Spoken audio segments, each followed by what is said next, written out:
Hi friends, ఈరోజు వార్తల్లో నిలిచిన ఇంటర్నేషనల్, నేషనల్, స్టేట్కు సంబంధించిన అంశాలతో పాటు వార్తల్లో నిలిచిన current affairs, science and technology, persons, స్పోర్ట్స్కు సంబంధించిన అంశాలను చూద్దాం. ఈరోజు మన మొదటి టాపిక్ భారత్ జోడో న్యాయయాత్ర పేరుతోని కాంగ్రెస్ పార్టీ ఆదివారం మణిపూర్లోని దౌబల్ జిల్లాలో శ్రీకారం చుట్టనుంది.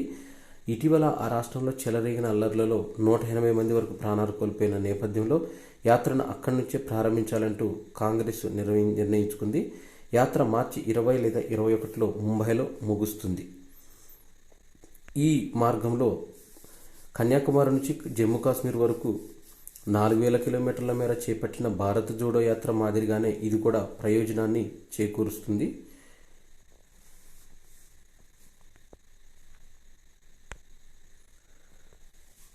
మణిపూర్ నుంచి ముంబై వరకు 6713 కిలోమీటర్లు, 67 రోజులు, 15 రాష్ట్రాల్లోని 110 జిల్లాలు, 100 లోక్సభ స్థానాలు, 337 అసెంబ్లీ స్థానాల మీదుగా ఈ పాదయాత్ర అనేది కొనసాగుతుంది. తైవాన్లో అధ్యక్ష ఎన్నికల్లో అధికార డెమోక్రటిక్ ప్రోగ్రెసివ్ పార్టీ డిపిపి అభ్యర్థి లాయ్ చింగ్ తే విజయం సాధించారు.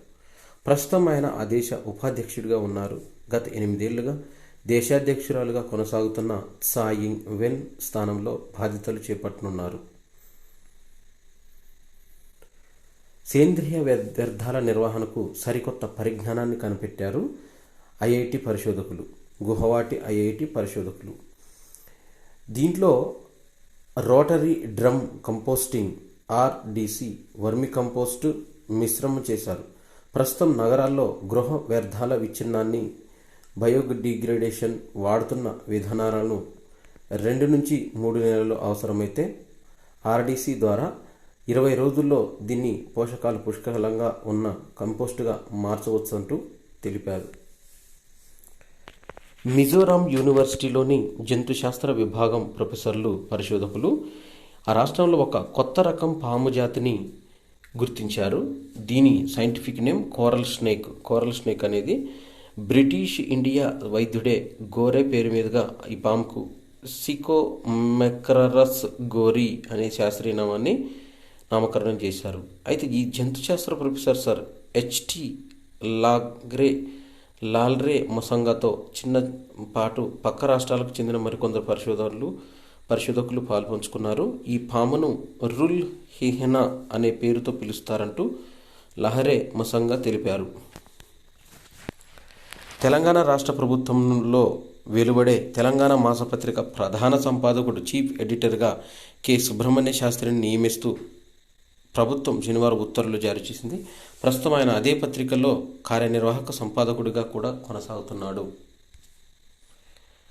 తెలంగాణ సంస్కృతి సంప్రదాయాల ఔన్నత్యాన్ని ప్రపంచ దేశాలకు చాటుదామన్నట్టు ప్రజలకు రాష్ట్ర పర్యాటక సాంస్కృతిక శాఖ మంత్రి జూపల్లి కృష్ణారావు పిలుపునిచ్చారు. సికింద్రాబాద్ పరేడ్ మైదానంలో 3 రోజుల పాటు నిర్వహించనున్న అంతర్జాతీయ కైట్స్, స్వీట్స్ ఫెస్టివల్స్ను కూడా రవాణా, బీసీ సంక్షేమ శాఖ మంత్రి పొన్నం ప్రభాకర్తో కలిసి ఆయన ప్రారంభించారు. తిరుమలలో అరుదైన సీతాకోక చిలుక కనిపించింది. లేత చిగురుటాకుల లాంటి మీసాలతో లేత నీలం రంగులో ఆకట్టుకుంది. ఎక్ట్యాస్ నింగ్ఫోవాగా పిలిచే ఈ సీతాకోక చిలుక శేషాచలం అడవుల ప్రాంతంలో కనిపిస్తుంది అరుదుగా. జమ్మూ కాశ్మీర్లోని ఉగ్రవాదాన్ని ప్రోత్సహించే దిశగా పాకిస్తాన్ ఆపరేషన్ సర్వశక్తిని ప్రారంభించింది. పిరిపంజల్ పర్వత శ్రేణుల్లో దక్షిణాన ఉన్న రాజౌరి, పూంచ్ సెక్టార్లో ఉగ్రవాదాన్ని ఎదుర్కొనేందుకు పాక్ అండ ఉన్న ఉగ్రమొక్కలు చెలరేగుతున్నాయి. ఇటీవల ఉగ్రదాడుల్లో 20 ట్రూపులు హతమయ్యాయి. వారి దుశ్చర్యలను అడ్డుకునే దిశగా భారీ ఎత్తుగా ఆపరేషన్ సర్వశక్తి అనేది శ్రీకారం చుట్టనుంది. Indian school of business ISB, D labs, RBI, union bank of ఇండియాతో కలిసి బిల్డ్ ఫర్ బిలియన్స్ పేరుతో స్టార్టప్ యాక్సెలరేటర్ను కార్యక్రమాన్ని ప్రారంభించింది. ఉద్యోగులకు విస్తృత స్థాయిలో అన్ని రకాల ఆర్థిక సేవలు అందుబాటులోకి తీసుకురావడం, ఫైనాన్షియల్ ఇంక్లూజివ్ ఈ కార్యక్రమం ప్రధాన లక్ష్యం. గిగ్ వర్కర్లు, వలస కార్మికులు, ఇలా పనిచేసే వీరు రాష్ట్ర విద్యా వ్యాపారులు, కార్పెంటర్లు, ప్లంబర్లు, ఎలక్ట్రీషియన్లు, నిర్మాణ రంగ కార్మికులు ఎన్నో కూడా రకాల సమస్యలు ఎదుర్కొంటారు. స్థిరమైన ఆదాయం లేకపోవడంతో, అవసరానికి అప్పు పుట్టకపోవడంతో, పొదుపు చేసే సత్తా కూడా లేకపోవడంతో ఈ వర్గాలు ఎదుర్కొనే ప్రధాన సమస్యను ఆర్థిక భద్రత అనేది సుదూర స్వప్నంగా ఉంటుందంటూ బిల్డ్ ఫర్ బిలియన్స్ కార్యక్రమాన్ని చేపట్టినట్లు ఐఎస్బి ఒక ప్రకటనలో తెలిపింది. దేశీయ వ్యాపారులకు అమెరికా వీసాల జారీ ప్రక్రియ ఆలస్యం అవుతుంది అన్నదాన్ని ట్రేడ్ పాలసీ ఫోరం సమావేశంలో భారత్ వలె తిన్నట్లు భారత్ లేవనెత్తింది. ఈ వ్యాపారులు మదుపరులకు వీసాల జారీ ప్రక్రియను వేగవంతంగా చేయాలని కోరింది. విమాన సిబ్బందికి, ముఖ్యంగా పైలట్లు అలసిపోకుండా ఉండేందుకు విమానయాన భద్రతా నిర్వహణ సంస్థ DGCA director general control of exam civil ఏవియేషన్కు సంబంధించిన డీలిమిటేషన్స్ ఎఫ్డిటిఎల్ను నిబంధనలను సవరించి ఇందులో భాగంగా 48 గంటల విశ్రాంతి, నైట్ అవర్స్ పొడిగింపు, నైట్ ల్యాండింగ్ ముఖ్యమైన విషయం వంటివి సవరణలు చేసింది.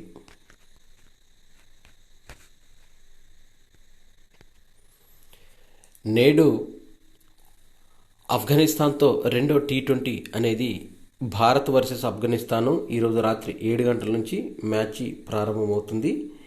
ఈ మ్యాచ్లో ఉత్కంఠ చెలరేగే విధంగా ఉంది. ఎందుకంటే గత 2 రోజుల క్రితమే ఆఫ్ఘనిస్తాన్తో ఇండియా బ్యాటింగ్లో అద్భుత విజయాన్ని సాధించింది. ఇప్పుడు పెద్ద కష్టమేం కాదు ఈ మ్యాచ్. కానీ కోహ్లీ పునరాగమం, బ్యాటింగ్లో రోహిత్ మెరుపులు జరిగితేనే ఈ విజయం అనేది వీరికి చేజిక్కిచ్చే అవకాశం ఉంది. ఈరోజు రాత్రి 7 గంటల నుంచి ప్రారంభమవుతుంది. మలేసియా ఓపెన్లో భారత స్టార్ షట్లర్లు సాత్విక్ సాయిరాజ్, చిరాగ్ శెట్టి ఎదురులేని జోరు మీద కొనసాగుతున్నారు. మలేషియా ఓపెన్ సూపర్ 1000 టోర్నీలో ఛాంపియన్ జంటకు షాకిచ్చి ఫైనల్కు దూసుకెళ్లారు.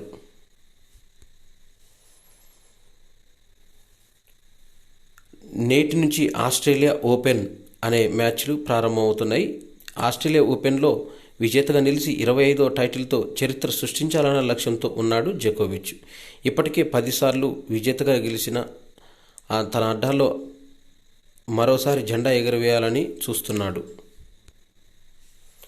భారత షూటర్ విజయ్ వీర్ ఒలింపిక్ కోటా స్థానం సంపాదించాడు. ఆసియా ఒలింపిక్ క్వాలిఫైయర్స్ పురుషుల 25 మీటర్స్ ర్యాపిడ్ ఫైర్ ఈవెంట్లో అతడు రజత పథకం గెలుచుకున్నాడు.